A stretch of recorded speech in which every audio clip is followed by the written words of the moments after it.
सवाल है कि क्या देश में आबादी का संतुलन बिगाड़ने की साजिश रची जा रही है। उमर गौतम की गिरफ्तारी के बाद धर्मांतरण की साजिश खुलकर अब सामने आ रही है। आरोपियों को रिमांड पर लेने के लिए दी गई अर्जी में ऐसा ही दावा किया गया है। सूत्रों के हवाले से जो बातें निकलकर अब सामने आई हैं उसके मुताबिक, ध्यान से देखिए इन ग्राफिक्स को, पकड़े तो अब तक महज 2 लोग गए हैं, लेकिन करीब 100 लोगों का ये नेटवर्क है। ये नेटवर्क 14 राज्यों में फैला हुआ है। करीब 1000 लोगों का धर्मांतरण ये लोग कर चुके हैं। ये लोग जिन्हें निशाना बनाते थे उसमें महिलाएं शामिल थी, उसमें दिव्यांग शामिल हैं, उसमें गरीब और लाचार लोग शामिल हैं और बेरोजगार लोग शामिल हैं। तो पैसे, नौकरी और शादी का लालच देकर इस तरह के वर्ग के लोगों को धर्मांतरण के लिए फुसलाया जाता था। यह आरोप है जिनका सच अब सामने आना बाकी है। लेकिन एटीएस, यूपी एटीएस का दावा है कि इसके लिए विदेश से फंडिंग आ रही थी और बाकायदा धर्मांतरण का रिकॉर्ड रजिस्टर में रखा जा रहा था। साथ ही मुख्य आरोपी उमर गौतम की पुरानी तकरीर भी अब सामने आ गई है कि कैसे वो दूसरे धर्म के लोगों को, खासकर हिंदुओं को, मुसलमान बनाने में जुटा रहता था। मेरे दिल में 14-15 साल की उम्र में ये जज्बा कुदरती तौर पे अल्लाह के फजल से पैदा हुआ कि मैं अपने खालिक को, मालिक को, राजी को जानने की कोशिश करूं कि किसने मुझे दुनिया में भेजा है और क्यों भेजा है और मरने के बाद क्या होना है।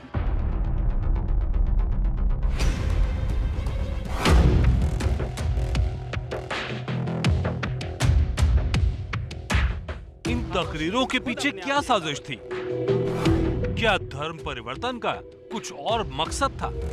गुरुग्राम का मुन्नू यादव उर्फ अब्दुल मन्नान, कानपुर का आदित्य गुप्ता उर्फ अब्दुल समद।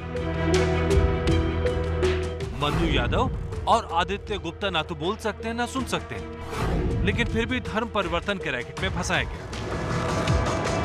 कोर्ट के सामने पेश अर्जी में आरोप लगाया गया है कि रैकेट भारत में आबादी का संतुलन बदलने के मकसद से काम कर रहा था। मकसद यही है कि ऐसे लोगों की खिदमत की जाए जो ईमान लाते हैं, उसके बाद उनकी तालीम, उनकी तरबियत, उनको मोरल सपोर्ट, उनको लीगल सपोर्ट, और ये बहुत ही अहम एक मैं समझता हूं कि ड्यूटी है जो हम सबको करना चाहिए। आरोप ये भी है कि आरोपियों के पास से धर्मांतरण से जुड़ा रजिस्टर मिला है। रजिस्टर और फोन से मिली जानकारी के आधार पर धर्म परिवर्तन किए गए लोगों का ब्यौरा सामने आना शुरू हो गया है। ये तो सिर्फ 28 लोगों की लिस्ट है। उमर गौतम और उसके सहयोगियों पर अब तक करीब 1000 लोगों का धर्म परिवर्तन करने का आरोप है। जिस दिन ये खुलासा हुआ था, ये बात स्पष्ट की गई थी कि कुछ दस्तावेज हम लोगों को मिले हैं और उन्हीं दस्तावेजों के आधार पर ये बात बताई गई थी कि 1000 सिक्के करीब या उससे कुछ ज़्यादा लोगों के धर्मांतरण कराए गए हैं। मौलाना उमर गौतम अपनी तकरीरों से लोगों को लुभाता था, लेकिन उमर और मुफ्ती काजी जहांगीर तो बस चेहरा, इनके पीछे बड़ा नेटवर्क काम कर रहा था। अब रिमांड पर लेकर इसी नेटवर्क की पड़ताल की जा रही है। हमारे गरीब या दिव्यांग बच्चे हैं या काफ़ी गरीब लोग हैं, उनको तरह तरह के प्रलोभन देके पैसे का, सरकारी नौकरी का या शादियों का, ये सब चीज़ें हथकंडे इस गैंग के द्वारा अपनाए गए हैं और एक सुनियोजित ढंग से इस तरह के धर्म परिवर्तन की कोशिश की गई है। यूपी के धर्म परिवर्तन रैकेट में हुआ है बड़ा खुलासा। केंद्र सरकार के बाल महिला कल्याण विभाग का एक कर्मचारी ही आरोपी मौलानाओं की कर रहा था मदद। आरोप है कि धर्म परिवर्तन के लिए विदेशों से फंडिंग आ रही थी। ये बाहर से फंडिंग आई है, ये बात लगभग तय है, लेकिन कहां से फंडिंग आई है, कैसे आई है, क्या रूट अपनाया गया, क्या नियमों का उल्लंघन किया गया है, इस सब की जांच की जा रही है। बहुत जल्दी इस पर आगे भी कार्रवाई की जाएगी। आरोपियों से पूछताछ में लखनऊ के रहमान खेड़ा की अल हरम अकेडमी का नाम भी सामने आ रहा है। आरोप है संस्था को विदेश से फंडिंग आती थी जिसे वो इन लोगों को पहुंचा देते थे। हालांकि अकेडमी से जुड़े लोग इससे इंकार कर रहे हैं। मैं इस वक्त मलिहाबाद रोड पर खड़ा हूं, जहां आप ठीक मेरे बगल में देख सकते हैं कि अल हरम एकेडमी का बोर्ड लगा है और इसके ठीक बाईं ओर वो एकेडमी स्थित है जिस पर यह आरोप लग रहा है कि उसने विदेशों से पैसा लिया और फिर उसको इस्लामिक दवा सेंटर के खातों में ट्रांसफ़र किया। जांच एजेंसियों के हाथ में इस बात के पुख्ता सबूत भी लगे हैं, ऐसा हमें पुलिस के सूत्रों ने बताया। ताजी जहांगीर और उमर गौतम को जिनको पकड़ा गया, उसमें सुन तो लें पूरी बात, उनकी जो संस्था थी IDC, उसमें आपकी संस्था से फंड ट्रांसफ़र होता था? ऐसी तो कोई बात नहीं, ऐसी तो कोई बात नहीं है। अब जोड़ने से और ये सब आरोप लगाने से तो कोई ऐसी वो है नहीं। नहीं, आपकी संस्था को विदेशों से पैसा मिलता था? इसके बारे में तो हम नहीं बता सकते हैं। सूत्रों के मुताबिक फंडिंग का ISI कनेक्शन भी निकल कर आ रहा है। जांच में आरोप लगाया है कि न सिर्फ धर्म परिवर्तन हुआ बल्कि मूल धर्म के लिए लोगों के मन में नफरत भरी गई। लेकिन ये सभी पुलिस के आरोप हैं, जिन्हें अदालत में साबित किया जाना अभी बाकी है। आपको पता है 21 साल की उम्र तक हिंदू और फिर धर्म परिवर्तन करके मुसलमान अचानक बन जाना, यही कहानी है श्याम प्रताप सिंह गौतम से उमर गौतम बनने वाले इस शख्स की। उमर गौतम ने 19 साल की उम्र में शादी की थी, 21 साल की उम्र में धर्म बदल लिया और अब उस पर आरोप है कि वो धर्म का धंधेबाजी पर उतर आया था। हम आपको दिखाते हैं मौलाना उमर की ये पूरी कहानी। बिस्मिल्लाहिर्रहमानिर्रहीम, अल्हम्दुलिल्लाहि रब्बिल आलमीन, वस्सलातु वस्सलामु अला रसूलिल मुरसलीन व अला आलिहि व अस्हाबिहि अजमईन। पुलिस की गिरफ्त में यह है मौलाना उमर गौतम। उमर गौतम और उसके साथी को यूपी पुलिस की एंटी टेररिस्ट स्क्वाड यानी ATS ने गरीब लाचार लोगों का ब्रेन वॉश कर धर्म परिवर्तन रैकेट चलाने के आरोप में गिरफ्तार किया है। आप ये जानकर हैरान रह जाएंगे कि उमर गौतम का असली नाम श्याम प्रताप सिंह गौतम था।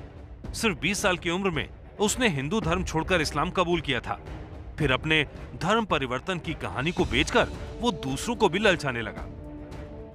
एक हमारा दोस्त था गोरखपुर का रहने वाला, यादव घराने का, उसने कहा कि जब गौतम साहब उमर साहब हो गए हैं तो मैं भी इस्लाम ले आता हूँ। इतनी उसको मोहब्बत थी, उसका नाम मैंने मोहम्मद उस्मान रखा।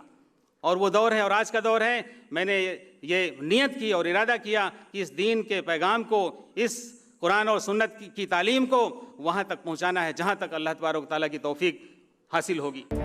धर्म परिवर्तन की कहानी का एक सिरा उत्तराखंड से जुड़ा है। 1982 में श्याम गौतम कृषि विज्ञान पढ़ने के लिए पंतनगर विश्वविद्यालय आया था।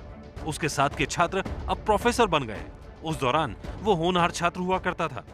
83 में इन्होंने जो है BSc एग्रीकल्चर किया इस पंतनगर विश्वविद्यालय से। तो हम तो उनको SPS गौतम के ही नाम से जानते हैं, लेकिन बीच में ये भी हमको सूचना मिली थी कि उन्होंने जो है इस तरह से जो है ना अपना धर्मांतरण कर दिया है। 1983 में पड़ोस के मुस्लिम साथी के प्रभाव में आकर गौतम ने धर्म बदल लिया और उमर गौतम बन गया, जिसके बाद उसके परिवार ने उससे संबंध तोड़ लिया। कारण तो कुछ नहीं बता सकते, किसी भाई कुछ मौलवियों के चक्कर में आए होंगे, बस यही हुआ कि किसी ने ब्रेन वॉश किया, उनका चले गया। वो इन्होंने शायद सुनते हैं कहानी कि भाई घर में भी माँ बाप ने उनका विरोध किया काफ़ी, लेकिन किसी की नहीं सुनी जब उनके दिमाग साफ हो चुका था। उमर गौतम की कहानी का दूसरा सिरा फतेहपुर के थरियाव इलाके से जुड़ा है। उसके पिता का नाम धनराज सिंह गौतम है। 6 भाइयों में चौथे नंबर का था श्याम उर्फ उमर। परिवार उमर की खबर सुनने के बाद शर्मिंदा महसूस कर रहा है। तो कब से यहाँ पे नहीं आए हैं? अरे उनका हो गया करीब नहीं 82, वही 80 से कोई मतलब नहीं। 1982 में यहीं उसकी शादी भी हुई। पत्नी को भी उमर ने शादी के बाद मुस्लिम बना लिया। पड़ोस के लोगों के पास उमर के पुराने दिनों की खूब यादें। मुस्लिम धर्म क्यों अपना लिया? क्योंकि ये हिंदू धर्म से थे। सही पे हम नहीं मालूम, हम लोगों को पढ़ते रहे, पढ़ने के बाद वही सब अपना लिए, ये सुना जाता है। कहाँ पढ़ते थे? वही दिल्ली में नैनीताल में बता रहे पढ़े रहे पहले, दिल्ली हो गए। गाँव कब से छोड़ दिया था उन्होंने? गाँव तो बहुत पहले हम लोग नहीं देखा, बहुत पहले काफ़ी दिन हो गए। अभी 1-2 साल पहले आए थे तो ऐसे रास्ते जा रहे थे, तभी पता लगा कि यही है उमर का नेचर कैसा रहा? गांव के अंदर कभी आना यहाँ आते थे सबसे मिलते थे, कोई मतलब उस तरह का नहीं है। एक हमारे श्याम प्रताप सिंह गौतम उर्फ मोहम्मद उमर गौतम की तकरीरों के कई वीडियो सोशल मीडिया पर मौजूद हैं और हर वीडियो में वो अपने धर्म परिवर्तन की कहानी बयां करता नजर आता है। वहाँ पर 33 करोड़ देवी देवताओं की बात होती थी, इनकारनेशन की, पुनर्जन्म की बात होती थी, जो मेरी दूर दूर तक समझ में नहीं आती थी। और Islam means to surrender oneself towards the will of almighty Allah. तो अल्लाह तबारक ताला ने मुझे इस्लाम की दौलत दी और मैंने अपना नाम श्याम प्रताप सिंह गौतम से मोहम्मद उमर रखा। बात सिर्फ विचारों की नहीं है, आरोप है न सिर्फ बहला फुसला कर बल्कि लालच देकर और कई बार डरा धमका कर लोगों का धर्म परिवर्तन उमर करा रहा था। ये लोग महिलाओं, विकलांग और मूक बधिर लोगों का धर्म परिवर्तन कराने पर खास जोर देते थे और इस वजह से अब उमर गौतम कानून के शिकंजे में है।